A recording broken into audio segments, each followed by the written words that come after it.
I'm okay. I'm fine. Kincana. Kincana. Teng neng neng neng neng. Ku menahan rasa sakit. Rasa sakit. Few moments later.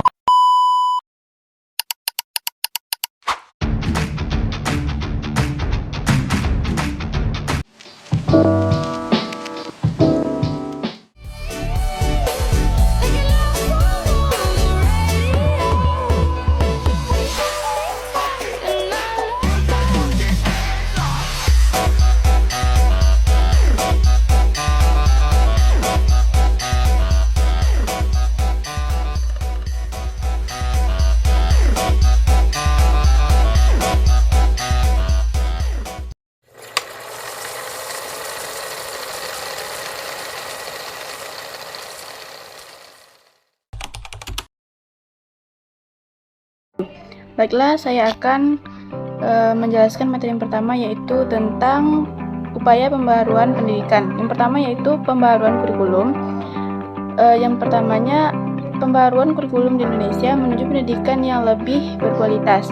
Kementerian Pendidikan, Kebudayaan, Riset dan Teknologi terus berupaya meningkatkan mutu pendidikan di Indonesia melalui berbagai pembaharuan kurikulum, baik di tingkat pendidikan dasar dan menengah maupun pendidikan tinggi.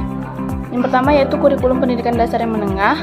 Kurikulum Merdeka ialah diluncurkan pada tahun 2021. Kurikulum Merdeka memberikan otonomi yang lebih luas kepada sekolah dalam menyusun kurikulumnya. Sekolah dapat memilih mata pelajaran yang sesuai dengan kebutuhan dan minat peserta didik di daerahnya masing-masing. Yang kedua yaitu penerapan kurikulum 2013.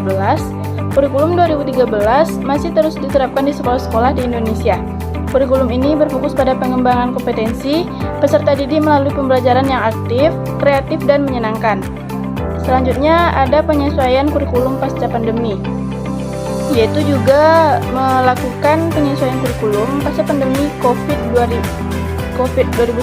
untuk membantu pemulihan pembelajaran yang sempat terhambat. Selanjutnya yaitu ada pendidikan tinggi, Merdeka Belajar Kampus Merdeka. MBKM merupakan program yang memberikan otonomi yang lebih luas pada perguruan tinggi dalam mengelola kurikulum dan program studinya. Selanjutnya ada perubahan sistem akreditasi. Sistem akreditasi perguruan tinggi diubah menjadi akreditasi program studi. Hal ini bertujuan untuk meningkatkan kualitas program studi dan mendorong perguruan tinggi untuk lebih fokus pada pengembangan program studi yang unggul. Selanjutnya yang terakhir yaitu pembukaan prodi baru. Kemendikbud Ristek mendorong perguruan tinggi untuk membuka program studi baru yang sesuai dengan kebutuhan industri dan perkembangan zaman. Baiklah, di sini saya akan menjelaskan materi mengenai upaya pembaharuan pendidikan. Di sini saya akan menjelaskan subbab materi dari bagian tujuan pembaharuan kurikulum. Pembaharuan kurikulum di Indonesia bertujuan sebagai berikut. Yang pertama, untuk meningkatkan mutu pendidikan di Indonesia. Yang kedua, mempersiapkan peserta didik untuk menghadapi tantangan pada abad ke-21. Yang ketiga, mengembangkan kompetensi peserta didik yang sesuai dengan kebutuhan industri dan perkembangan zaman. Yang keempat, memberikan otonomi yang lebih luas kepada sekolah dan perguruan tinggi dalam mengelola kurikulum dan program studinya. Dan yang kelima, meningkatkan kualitas program studi di perguruan tinggi. Selanjutnya, ada tantangan dalam pembaharuan kurikulum. Ada beberapa tantangan yang telah dihadapi dalam implementasi pembaharuan kurikulum di Indonesia. Di antara lain, yang pertama, kurikulum kesiapan sekolah dan perguruan tinggi dalam mengimplementasikan kurikulum baru. Yang kedua, keterbatasan sumber daya manusia dan infrastruktur. Ketiga, perubahan mindset guru dan dosen. Yang terakhir, ketidaksesuaian antara kurikulum dengan kebutuhan industri dan perkembangan zaman.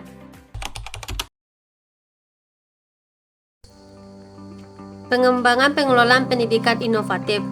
Pembaruan pengelolaan pendidikan secara implisit dicantumkan pada Undang-Undang Pokok Pendidikan baru Undang-Undang Nomor 20 Tahun 2003 tentang SPN. Yang pertama, pendidik dan tenaga kependidikan. Pembaharuan pendidik terlihat antara pada kualifikasinya. Tenaga pendidikan non-guru seperti petugas atau guru, pembimbing terus diusahakan pengadaan dan menampilkan agar pendidik dan tenaga pendidikan pembaharuan pendidikan terlihat antara lain pada peningkatan kualitasnya. Tenaga pendidikan seperti petugas ke guru, pembimbing terus diusahakan pengadaan dan mengirimkannya agar yang telah bertugas di sekolah semakin bertambah jumlah pembaharuan kuantitatif. Ada pula non-guru lain seperti pustakawan mendapat pembaruan pula, misalnya keprofesionalan tenaga tersebut. Dengan kemajuan IMTEK yang pesat, tenaga teknis diperlukan pula. Untuk masa yang akan datang, kebutuhan akan tenaga lainnya seperti para medis, sekolah, laboran, ahli media teknologi pendidikan semakin dirasakan. Yang kedua, dana. Kebutuhan dana untuk penyelenggaraan pendidikan semakin meningkat karena biaya pendidikan semakin mahal. Seperti ini logistik saja, karena pembaruan keadaan yang dilakukan membutuhkan dana baru atau tambahan terhadap alokasi dana sebelumnya. Hal ini dikaitkan dengan nilai mata uang yang meningkat, inflasi yang semakin tinggi memerlukan penyesuaian pada bidang pembiayaan tersebut. Baik, saya Rahmat Oktaviani. Di sini saya akan menjelaskan tentang pengembangan pendidikan luar sekolah. Pendidikan luar sekolah atau disebut juga dengan PLS merupakan pendidikan yang diselenggarakan di luar sistem persekolahan formal. PLS ini bertujuan untuk memberikan kesempatan bagi masyarakat yang tidak dapat mengikuti pendidikan formal atau ingin meningkatkan pengetahuan dan keterampilannya. Selanjutnya itu jenis PLS di Indonesia. Yang pertama itu kejar paket A, paket B, dan paket C. Program ini hampir setara dengan pendidikan formal SD, SMP, SMA. Program ini yang diperuntukkan bagi masyarakat yang tidak dapat menyelesaikan pendidikan formalnya. Yang kedua yaitu kursus. Kursus merupakan program yang fokus pada pelatihan dan keterampilan dalam bidang tertentu seperti bahasa asing, komputer, dan lain sebagainya. Yang ketiga yaitu pendidikan atau pelatihan atau disebut juga dengan diklat. Itu program PLS yang fokus pada pengembangan dan kompetensi profesional dalam bidang tertentu seperti manajemen, staf, dan kepemimpinan. Baiklah, di sini saya akan menjelaskan tentang pengembangan pendidikan luar sekolah di Indonesia, yakni materi yang tentang manfaat pendidikan luar sekolah. Pendidikan luar sekolah ini memiliki banyak sekali manfaat di masyarakat. Di antaranya, yang pertama yaitu memberikan kesempatan belajar bagi masyarakat yang tidak dapat mengikuti pendidikan formal. Yang kedua, meningkatkan pengetahuan, keterampilan, dan kompetensi masyarakat. Yang ketiga, meningkatkan kualitas hidup masyarakat. Dan yang terakhir yaitu menolong pertumbuhan ekonomi. Selanjutnya, tantangan dalam pengembangan pendidikan luar sekolah. Meskipun telah dilakukan berbagai upaya, masih terdapat beberapa tantangan dalam pengembangan pendidikan luar sekolah. Di antaranya, yang pertama, kurangnya kesadaran masyarakat akan pentingnya pendidikan luar sekolah. Yang kedua, keterbatasan akses terhadap pendidikan luar sekolah di daerah-daerah terpencil. Yang ketiga, keterbatasan sumber daya manusia dan infrastruktur yang ada. Dan yang terakhir yaitu keterkaitan antara PLS dengan dunia kerja masih belum kuat ataupun belum sinkron. Baiklah, di sini saya akan melanjutkan pembahasan berikutnya, yaitu terkait dengan tantangan dalam pengembangan pendidikan luar sekolah. Setelah mengupayakan serta mengembangkan pendidikan luar sekolah, tentunya terdapat beberapa tantangan. Yang pertama yaitu kurangnya kesadaran masyarakat akan pentingnya pendidikan luar sekolah tersebut. Yang kedua, keterbatasan akses terhadap pendidikan luar sekolah di daerah-daerah yang terpencil. Yang ketiga, keterbatasan sumber daya manusia serta infrastruktur. Lalu yang terakhir yaitu keterkaitan antara pendidikan luar sekolah dengan dunia kerja itu masih tergolong belum kuat. Selanjutnya kita akan masuk pada pembahasan homeschooling. Homeschooling atau juga disebut dengan pendidikan dari rumah merupakan suatu sistem pendidikan di mana anak usia sekolah dididik di rumah atau di luar sekolah formal. Homeschooling ini dapat dilakukan oleh orang tua, tutor, serta menggunakan kurikulum online. Sistem ini tentunya menjadi pilihan bagi beberapa masyarakat Indonesia karena menawarkan berbagai kelebihan. Namun juga tentunya ada beberapa kekurangan yang juga perlu dipertimbangkan dalam mengambil homeschooling ini.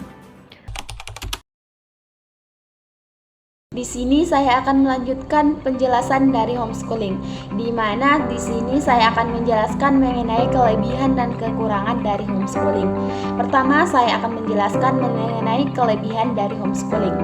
Ada beberapa kelebihan mengenai homeschooling, di mana yang pertama yaitu kurikulum yang fleksibel.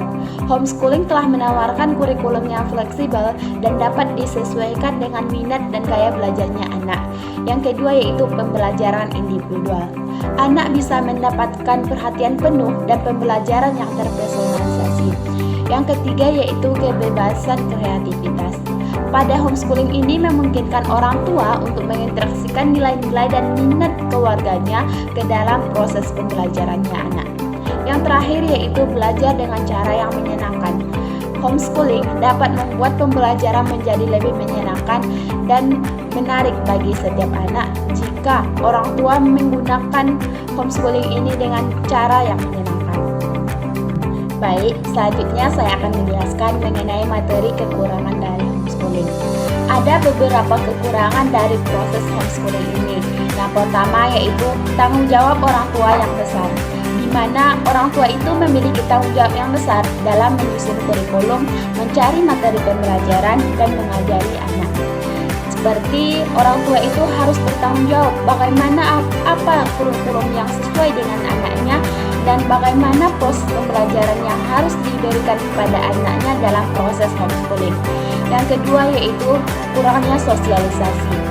Dengan adanya homeschooling ini mungkin dapat membatasi interaksi sosial anak dengan teman sebayanya. Dikarenakan dengan homeschooling ini mungkin anak tersebut tidak selalu berinteraksi dengan teman-teman sebayanya, dikarenakan homeschooling ini dilakukan di rumah dan dengan orang tua yang mengajari anaknya sendiri. Yang ketiga yaitu tantangan evaluasi. Orang tua perlu kreatif dalam mencari cara untuk mengevaluasi kemajuan belajarnya anak. Seperti orang tua itu harus melakukan evaluasi baik itu evaluasi bulanan, mingguan, sehingga sebagai orang tua itu dapat mengetahui bagaimana kemajuan anak dalam pembelajaran homeschooling itu. Apakah dengan homeschooling itu pembelajaran anak tersebut benar maju baik ke depannya atau bagaimana. Selanjutnya yaitu regulasi homeschooling. Di Indonesia ini, homeschooling belum memiliki regulasi yang jelas. Untuk itu, orang tua perlu mencari tahu mengenai prosedur homeschooling yang berlaku di daerahnya masing-masing.